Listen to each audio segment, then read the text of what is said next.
Le Saint-Esprit n'a pas 9 fruits. Je le répète, le Saint-Esprit n'a pas 9 fruits. Bienvenue sur ma chaîne ou sur ma page. Je suis très heureux de t'avoir au travers de cette vidéo. Je sais que je viens de créer quelque chose dans ton esprit, mais au travers de cette vidéo, je vais m'évertuer à te faire comprendre cela. Et je crois que le Saint-Esprit va amplifier pour que tu comprennes facilement. Je suis le prophète La Gloire. Une fois de plus, bienvenue. Nous allons prendre le tout premier verset biblique au travers duquel on t'a fait croire que le Saint-Esprit a 9 fruits. Galates chapitre 5, on va lire le verset 22. Mais le fruit de l'esprit, c'est l'amour, la joie, la paix, la patience, la bonté, la bénignité, la fidélité, la douceur et la tempérance. Alléluia. Voici le verset au travers duquel on t'a fait croire que le Saint-Esprit a 9 fruits. Maintenant, je vais t'amener à lire également un autre verset biblique. On repart dans le livre de 1 Corinthiens, le chapitre 13. On va lire le verset 3 et 4. Et quand je distribuerai tous mes biens pour la nourriture des pauvres, quand je livrerai même mon corps pour être brûlé, si je n'ai pas la charité, c'est-à-dire l'amour, cela ne me sert de rien. La charité, c'est-à-dire l'amour, est patiente. La charité est patiente. On te dit que l'amour est patient. Elle est pleine de bonté. Que l'amour est plein de bonté. Que la charité, c'est-à-dire l'amour, est pleine de bonté. Quand on repart dans Galates, le chapitre 5, le verset 22, on dit le fruit de l'esprit, c'est, et on cite 9 fruits. En lisant Galates, chapitre 5, sans révélation, sans réflexion, on comprend simplement que l'amour, la bonté et la patience, par exemple, sont les fruits de l'esprit. C'est-à-dire la bonté et la patience sont fruits de l'esprit au même titre que l'amour. Comme l'amour est fruit de l'esprit, la patience aussi est fruit de l'esprit, la bonté aussi est fruit de l'esprit. Ça, c'est ce qu'on comprend en lisant Galates sans révélation. Mais quand on prend 1 Corinthiens, le chapitre 13, au verset 4, ce n'est pas ce que la Bible nous dit. La Bible dit, la charité est patiente. La charité est patiente. Or, de l'autre côté, on a cité la patience comme un fruit de l'esprit. Mais ici, dans 1 Corinthiens chapitre 13, la patience n'est pas citée comme un fruit de l'esprit.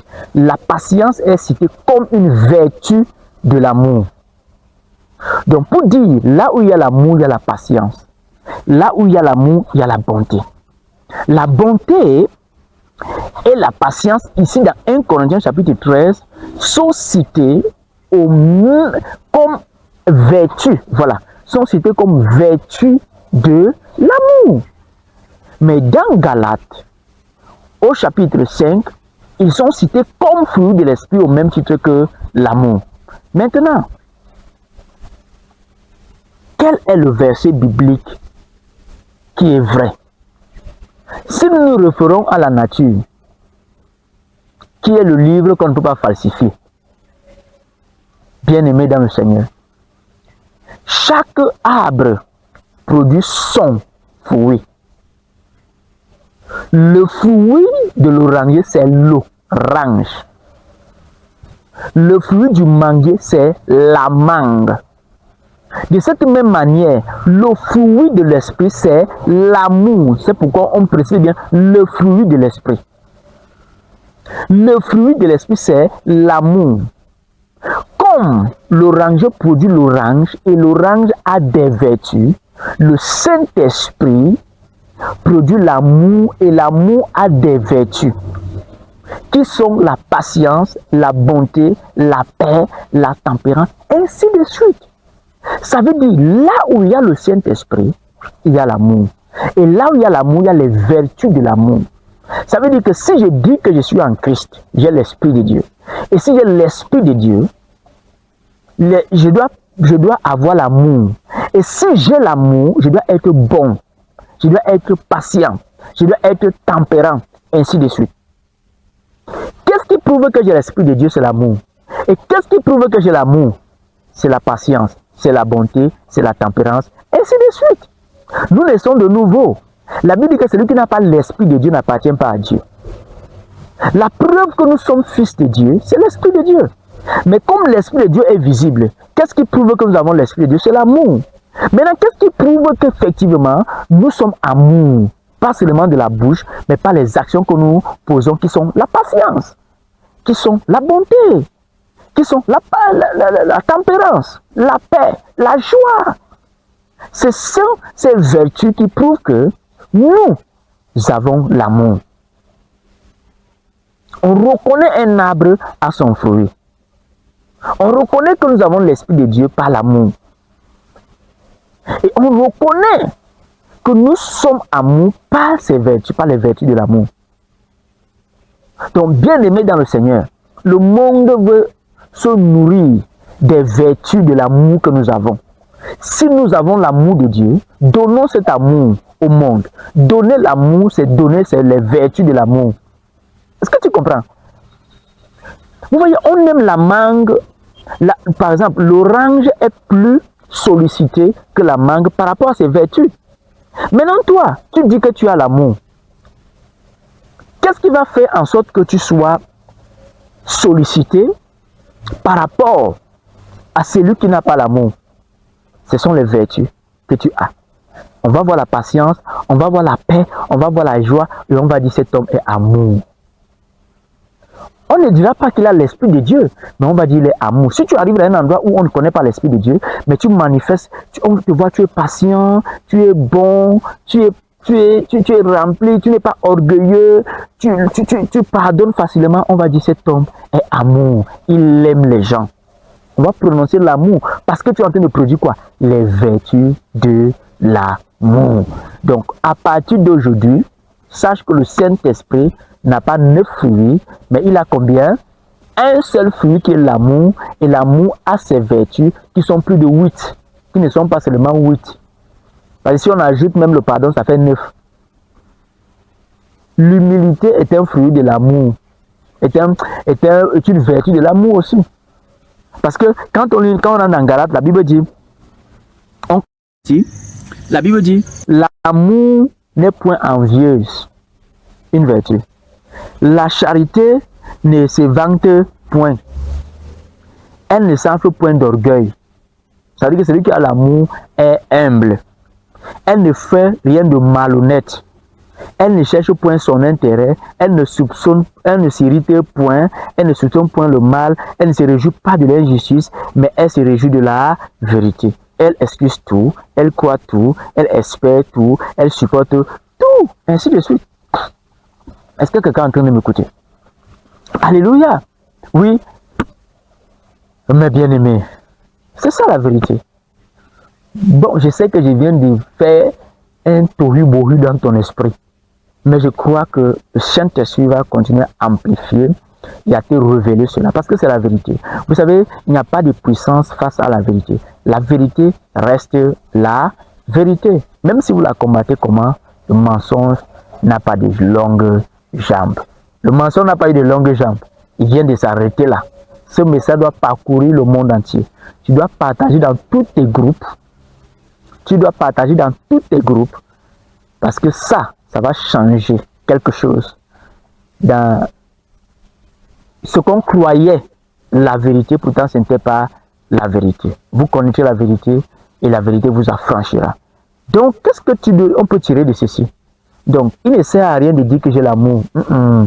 je suis amour. Non. Si tu dis que tu es amour, on le saura. Est-ce que tu es patient? Est-ce que tu es un homme de paix? Est-ce que tu es un homme qui pardonne?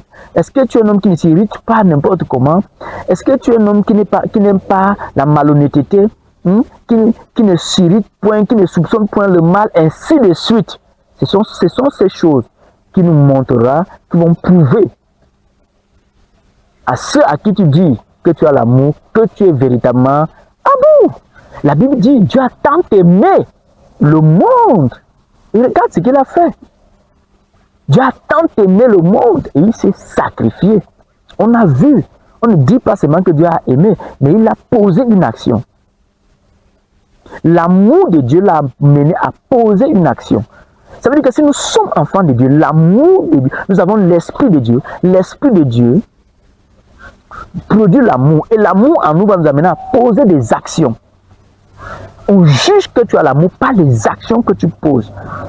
Pas simplement par te dire que je suis amour. Non, ce sont les actions que tu poses. Les vertus de l'amour. La paix, la bonté, la patience, ainsi de suite. Ce sont ces actions que tu poses qui vont prouver qu'effectivement, tu as l'amour de Dieu. Que Dieu te bénisse. Si tu as aimé ceci, dis prophète, que Dieu te bénisse. Dis prophète, plus de révélations sur ta vie. Dis prophète, plus de révélations sur ta vie. Je ne dis pas ici que tu vas aller commencer à lui dire, mon pasteur n'a pas la révélation. Lui, il a une révélation que moi, je n'ai pas. Ce n'est pas parce que moi, j'ai cette révélation que je connais mieux que lui.